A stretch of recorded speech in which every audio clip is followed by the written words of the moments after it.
School college വിദ്യാർത്ഥികൾക്കടക്കം കഞ്ചാവ് വിൽപ്പന നടത്തിവന്ന വീട്ടമ്മയും 3 കൂട്ടാളികളും 48 കിലോ കഞ്ചാവുമായി പോലീസിന്റെ പിടിയിലായി. തിരുവനന്തപുരത്താണ് വൻ കഞ്ചാവ് വേട്ട നടന്നത്.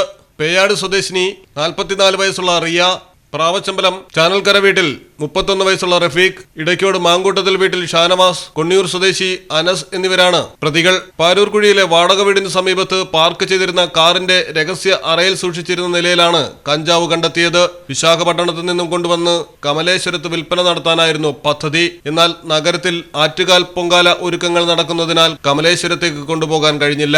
തുടർന്നാണ് പാരൂർക്കുഴിയിലെ റഫീഖിന്റെ വാടക വീട്ടിലെത്തിച്ചത്. പിടികൂടിയ കഞ്ചാവിന് 10 ലക്ഷത്തിലധികം വില വരും. ഷാഡോ പോലീസിന് കിട്ടിയ രഹസ്യവിവരത്തിന്റെ അടിസ്ഥാനത്തിലായിരുന്നു അന്വേഷണവും പ്രതികളെ പിടികൂടിയതും. തിരുവനന്തപുരത്ത് സ്കൂൾ കോളേജ് വിദ്യാർത്ഥികളെയും അന്യ സംസ്ഥാന തൊഴിലാളികളെയും കേന്ദ്രീകരിച്ചാണ് പ്രതികൾ കഞ്ചാവ് വിൽപ്പന നടത്തി വന്നിരുന്നതെന്ന് മൊഴി നൽകിയിട്ടുണ്ട്.